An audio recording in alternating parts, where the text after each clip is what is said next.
Never before has a land so vast and merciless witnessed such relentless ambition. Siberia, a world of endless forests, frozen rivers, and winds that pierce like knives, becomes the stage for a brutal drama of conquest, survival, and human suffering. The snow-laden plains stretch for thousands of miles, dotted with small, scattered communities whose lives are deeply intertwined with the rhythms of the land. Yet in the 16th century, this serene wilderness faces a storm unlike any before it. The relentless eastward push of Russia, a power determined to expand, dominate, and exploit. It begins under the reign of Ivan IV, known to the world as Ivan the Terrible, a czar whose ambition is as unyielding as the frozen rivers of the Urals. Russia has grown increasingly hungry for wealth and influence. The fur trade is emerging as a vital economic engine, with Siberian, sable, fox, and ermine-prized commodities in Moscow and Europe. The empire's eyes turn eastward, toward lands unclaimed by European powers. Vast stretches where the indigenous peoples have lived for centuries without knowledge of distant kings, taxes, or armies. Into this void rides Yermak Timofeyevich, a Cossack ataman whose name will become legend and terror across Siberia. Yermak assembles a band of several hundred Cossacks, men seasoned by the border wars of the Don and Volga regions, skilled horsemen, marksmen, and raiders. The earth trembles at the horses' hooves. Yermak boasts, his voice carrying over the frozen steppes as his men sharpen their weapons. Their goal is clear: conquer the Khanate of Sibir, a polity ruled by Conquest, and lay the groundwork for Russia's expansion into territories thought impassable. They carry with them not only swords and firearms, but the weight of the Tsarist ambitions and the implicit threat of violence against any who resist. Crossing the Ural Mountains, the Cossacks enter a land of extremes. The forests are dense, the rivers swift, and the winters merciless. The first encounters with the Khanate and Mansi tribes are tense and often bloody. Some communities attempt negotiation, offering tribute of furs and food orders ceased. When resistance emerges, Yermak's men respond with brutal efficiency. Villages are torched, warriors executed, captives enslaved to gather yasak, the fur tribute demanded by Moscow. Chronicles of the time describe these campaigns with both awe and horror. The Cossacks come like wolves. They spare neither old nor child. The land mourns its people. Yet conquest is not a simple march. Siberia's vastness and harsh climate test the invaders. Rivers freeze in winter, turning once navigable routes into treacherous ice paths. Supplies from European Russia are slow to arrive, and disease claims more lives than battle. The Cossacks must adapt, learning the river systems, building boats, and relying on hunting and foraging. Their survival depends not only on weapons, but on endurance, strategy, and sheer audacity. Despite these hardships, they press forward, drawn by the promise of wealth, glory, and the Tsar's favor. The Khanate of Sibir under Kuchem is a formidable opponent. Though smaller in number and lacking the Cossacks' firearms, the Siberian Tatars are skilled horsemen and guerrilla fighters, using the terrain to their advantage. Yermak's early victories rely on surprise and psychological warfare, raiding villages at night, ambushing patrols, and spreading fear among the local population. He captures fortified towns, sometimes negotiating temporary peace, only to return with greater force. The fall of Kashlik, the Khanate's capital, is a watershed moment. It signals the collapse of organized resistance in western Siberia and opens the path deeper into the uncharted interior. As the Cossacks advance, the economic dimension of conquest becomes increasingly apparent. Fur-bearing animals, especially sable, are abundant, and the Russians impose yasak rigorously. Indigenous men, women, and even children are pressed into service, forced to hunt, trap, and deliver furs to Russian forts. The fur trade is more than wealth. It is leberak, a method of control that binds Siberian communities to Moscow. A single sable pelt can determine survival, loyalty, or punishment, making the economy of fur a silent engine of imperial domination. Russian chronicles note, the tribes bend, for the pelt is the law. Without it, no mercy is granted.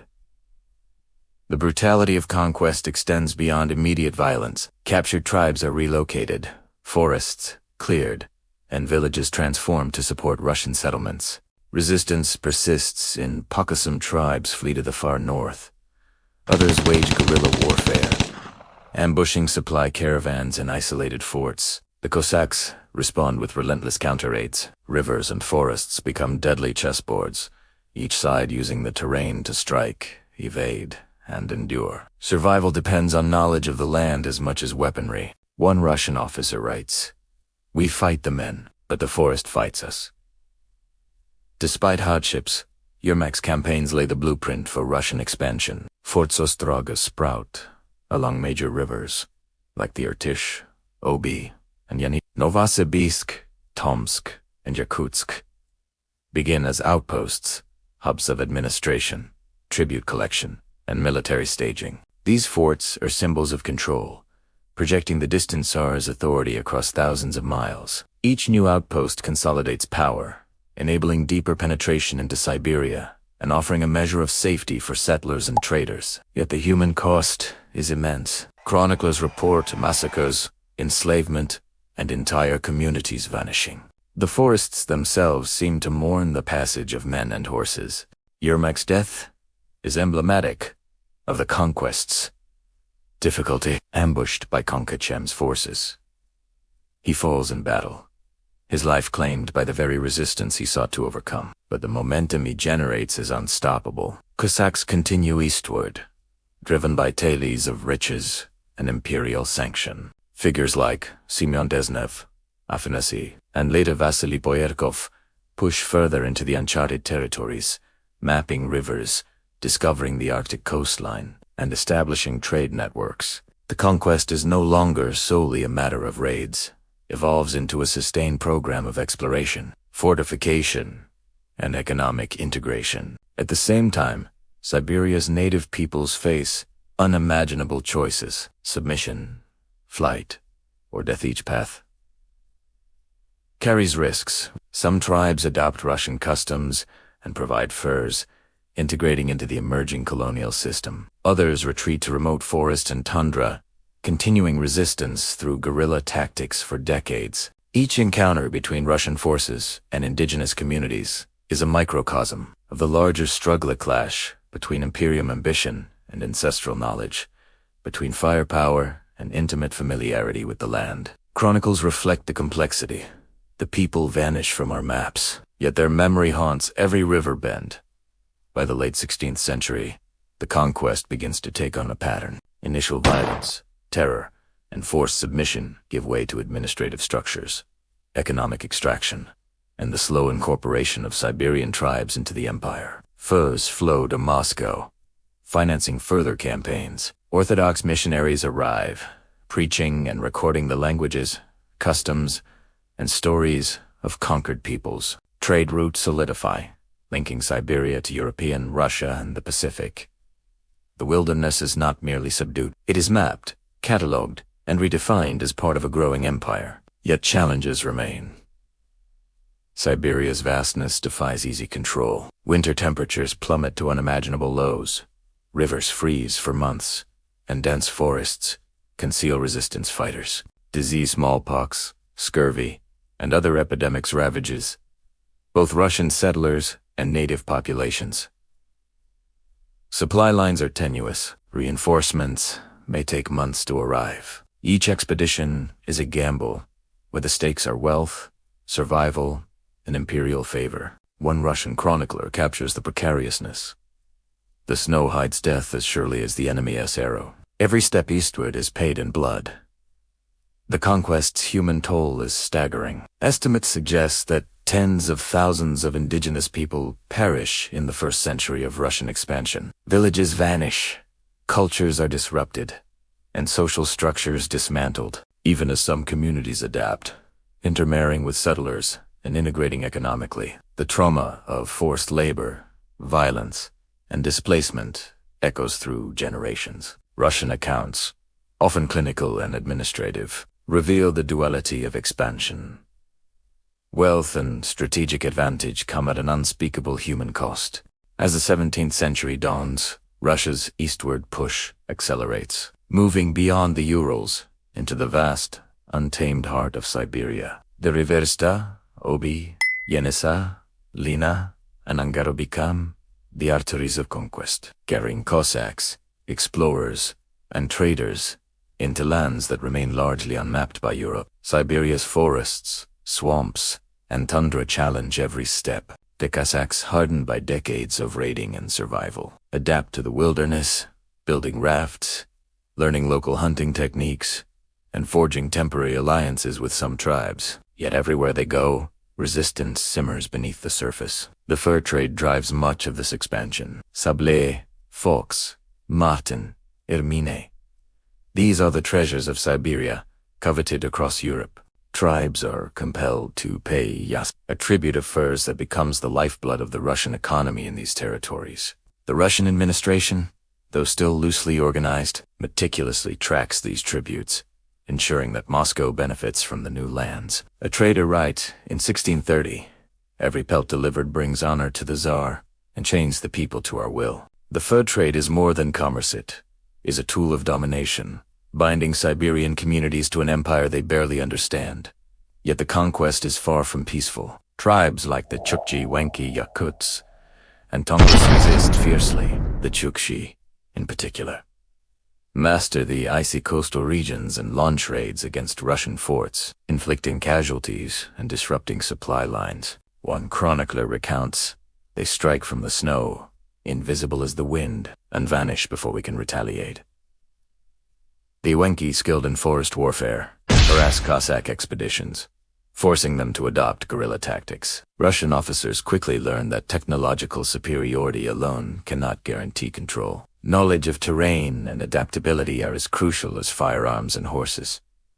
Exploration accompanies conquest. Semyon Desnev, in the mid-17th century, sails from the Kolyma River to the Pacific, becoming the first European to navigate the strait, now bearing his name. His journey maps coastlines, opens trade routes, and demonstrates that Siberia's rivers can be highways for both conquest and commerce. Meanwhile, Vasily Poyakov and Yerafik Abarov push down the Amur River, encountering tribes who resist violently. The river campaigns are brutal.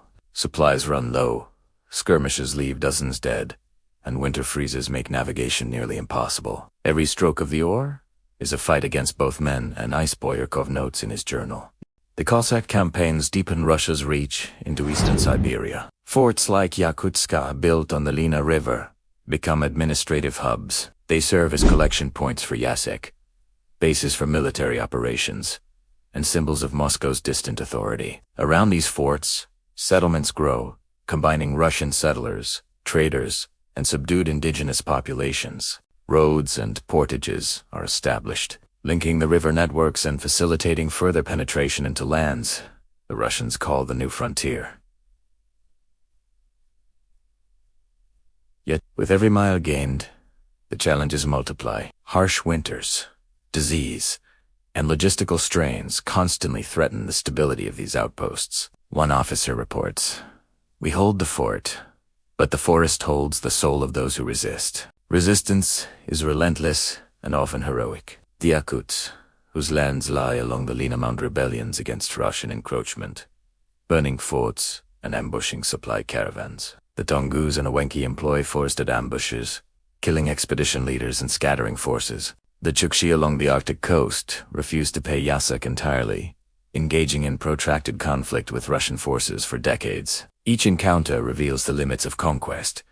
Siberia may be claimed on maps, but the people remain a persistent obstacle. Chroniclers note that Cossacks often fear not the tribe's weapons, but their knowledge of the land. "We fight men," one writes, "but the rivers and forests fight harder." Economically, the fur trade reaches unprecedented scales. Moscow relies on Siberia's furs to finance further expansion and state building. Each new fort becomes a node of extraction, collecting thousands of pelts annually. Indigenous hunters are pressed into service, sometimes voluntarily, sometimes by coercion. The system transforms the Siberian economy, making native communities dependent on trade with Russian authorities. Over time, some tribes adapt, learning Russian methods of trapping and trading, while others resist, fleeing deeper into the wilderness or hiding caches of furs. The competition for control over these resources drives both conflict and innovation, forcing Russia to consolidate authority with Evagratto. Military precision. Integration into the empire takes multiple forms. Military forts become administrative centers. Orthodox missionaries travel alongside expeditions, spreading religion and documenting languages, customs, and oral histories. Trade routes solidify, linking the Siberian interior to Moscow and even the Pacific coast. The Cossacks, once raiders, evolve into governors, tax collectors, and intermediaries between the Tsar and local populations. Yet even as Russian influence expands, the indigenous people's knowledge of the land, seasonal cycles, and survival strategies remains unmatched. Siberia is a conquered land. Yes, but one that continues to challenge and shape its conquerors. The human cost of this expansion is staggering. Estimates suggest that in the first century of Russian dominance, tens of thousands of indigenous people perished due to violence, displacement, disease, and forced labor. Villages vanish. Traditional ways of life are disrupted. Some tribes integrate, adopting Russian customs and providing furs. Others continue guerrilla resistance for generations. Russian records, while often dry and administrative, acknowledge the scale of devastation. One 17th century scribe writes, "The rivers run with blood, yet still the furs reach Moscow." Such is the price of empire. Amid this expansion, individual explorers leave indelible marks. Desnev's navigation of the Arctic coast proves Siberia is not an impassable wilderness, but a network of rivers and straits waiting to be mapped and exploited. Poyorkov's Amur campaigns establish Russian claims, even in the face of stiff resistance. The lessons of these expeditions are clear. Brute force alone cannot secure Siberia. Success requires endurance, adaptability, and knowledge of terrain. These campaigns also reveal the limits of imperial power. The forested wilderness, winter storms, and guerrilla tactics of native tribes continually test Russian resolve. By the mid-17th century, a pattern emerges. Violent conquest, forced tribute, establishment of forts, exploration, and gradual integration. Siberia's rivers, once wild and unclaimed, now serve as lifelines of imperial control. Fortresses Damsk, Yakutsk, Irkutsk. Russian presence. The fur trade finances further expeditions, while Cossacks enforce the Tsar's will. Missionaries document and convert, chroniclers record and justify, and explorers push the boundaries of what is known. The conquest is relentless, yet methodical. Siberia is not merely taken. It is systematically incorporated into an empire that spans from Europe to the Pacific. The conquest's brutality is undeniable. Chronicles describe massacres of resisting villages, the enslavement of captured populations, and the psychological terror imposed to enforce compliance. Rivers become markers, not just of geography, but of terror and survival. Yet this violence is intertwined with the larger vision of empire. Russia's expansion secures strategic and economic advantages, ensures access to precious resources, and creates a continuous territory stretching across Eurasia. The legacy of these campaigns is complex. Wealth, power, and geographic dominance emerge from a landscape marked by profound suffering.